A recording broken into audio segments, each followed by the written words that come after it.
बातमी बघूयात.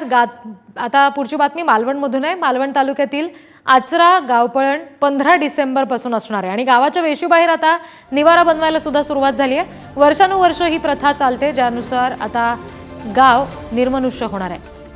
गावाच्या वेशीबाहेर सगळेजण गावकरी येऊन राहतात आणि ही वर्षानुवर्ष चालणारी ही परंपरा आहे गावपळणीची.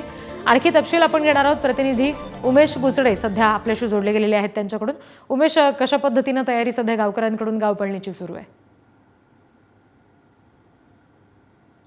निश्चितच रिद्धी, आपण पाहिलं की मालवण तालुक्यातील आचरा ह्या गावामध्ये गावपळण होते आणि 5 वर्षांनी एकदा होते गावपळण आणि ही गावपळण उद्या 15 डिसेंबर पासून 3 दिवस होणार आहे. आणि गावपळणीमध्ये जे गावातील लोक आहेत संपूर्ण निर्मनुष्य होतात. गावातील लोक असतील, प्राणी असतील, पशुपक्षी असेल, हे आपले सगळं साहित्य घेऊन गावाच्या वेशी बाहेर जातात. म्हणजे आपण बघतो की अशा पद्धतीने माळरान असतो, जो पूर्ण हा जो माळरान आहे अशा पद्धतीने माळरानावर जातात आणि तिथे आपले ज्या घरं उभारतात, निवारा उभारण्यासाठी करतात. त्यांच्यासोबत जे म्हणजे प्राणी असतात, पशुपक्षी त्यांना देखील निवारा उभारतात, अन्नधान्य साहित्य देखील घेऊन जातात ते.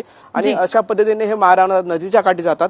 आणि यापूर्वी देखील असं म्हणजे गावामध्ये समजा कुठली रोगराई असेल किंवा टीव्ही, प्लेग किंवा असे मोठे रोग यायचे ह्या आधी शतकानुशके, आणि त्यासाठीच या गावातील लोकांनी केलेली ही प्रथा असावी असं एक गावातील लोकांचं म्हणणं आहे. आणि त्यामुळे संपूर्ण आचरा गाव हे आता 8,000 लोकवस्तीचं गाव आहे आणि ते निर्मनुष्य होणार आहे. गावातील लोक आता ही बाहेर जायला सुरुवात झाली आहे. उद्या गावातील सर्व लोक एका ठिकाणी जमतील आणि तिथे नंतर निर्णय होईल किती वाजता जायचं, कधी यायचं, हे सगळं निर्णय होतील. 3 दिवस 3 रात्र हे त्या गावाच्या वेशी बाहेर जातात. तिथे सर्व लोक आनंदाने राहतात, उत्साह असतो त्या लोकांमध्ये राहण्यासाठी. आणि गावातील जे सर्व लहान मुलं असतील, थोर मंडळी असतील, ज्येष्ठ, ते सगळेजण जातात आणि संपूर्ण प्राणी पण देखील त्यांना असतात. त्यांच्यावर सध्या साहित्य नेताना बघितलं, बैलगाड्या सगळ्या गावातील बाहेर जातात. ते वेशी बाहेर सध्या ते उभारत आहेत, आपल्या काठ्या घेऊन घरं उभारत आहेत, छोटी छोटी घरं उभारत आहेत आणि निवारा करण्यासाठी एकंदरीत दिसत आहेत आपल्याला एक ती गावची सगळी मंडळी.